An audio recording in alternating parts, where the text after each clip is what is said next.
কাঁচরাপাড়া ১ নম্বর ওয়ার্ডে ঘটে গেল অগ্নিকাণ্ড এবং সেই অগ্নিকাণ্ডের ঘটনায় আজ ক্ষতিগ্রস্ত পরিবারের বাড়িতে আসলেন কাঁচরাপাড়া পৌরসভার পৌর প্রধান কমল অধিকারী। এছাড়া উপস্থিত ছিলেন ওয়ার্ডের কাউন্সিলর ঝুম্পা সিং অধিকারী।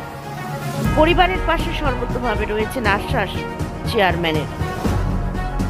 এই সময় কাঁচরাপাড়া পৌরসভার পৌর প্রধান কমল অধিকারীকে পাশে পেয়ে অত্যন্ত খুশি ক্ষতিগ্রস্ত পরিবার। Bureau report, news ২৪ Bangla live. সকালে ইনসিডেন্ট কাউন্সিলর জানিয়েছিলেন, আমাদের সকালে মিটিং ছিল বলে আসতে পারিনি, কিন্তু কাউন্সিলরকে বলেছিলাম এবং সিআইসি সাহেব এদের সকলকেই বলেছিলাম। দেখতে পাচ্ছেন এই জায়গাটা একদম কনজেস্টেড রয়েছে এবং ফায়ার ব্রিগেডের গাড়ি পেছন থেকে ঢুকেছে। আমরা দেখলাম, এখানটা সুপারভিশন করলাম। তো আপাতত যদি এই জায়গাটা একটা রাস্তা, আমি বললাম একটা অ্যাপ্লিকেশন করার জন্য একটা রাস্তা করে দিলে অন্তত ঢুকতে পারবে, কারণ দেখতেই পাচ্ছেন এখানে ফায়ার ব্রিগেড গাড়ি ঢোকার কোনো প্রভিশন নেই। একটা ইনসিডেন্ট ঘটনা ঘটে গেলে সমস্যা হয়ে যায়।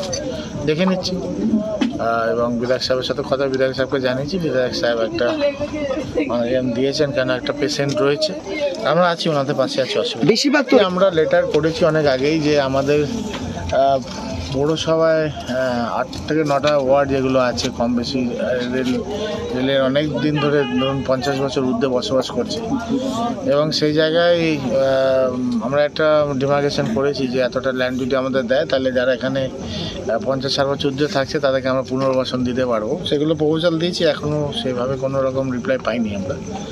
দেখা যাক কী করা যায়। আমরা প্রসেস করেছি, আমরা আমাদের এমআইসিকে, আমাদের এমএলএ সাহেব, এমপি সাহেব এবং আমাদের সিএম ম্যাডামকে জানানো হয়েছে এইসব ম্যাটার।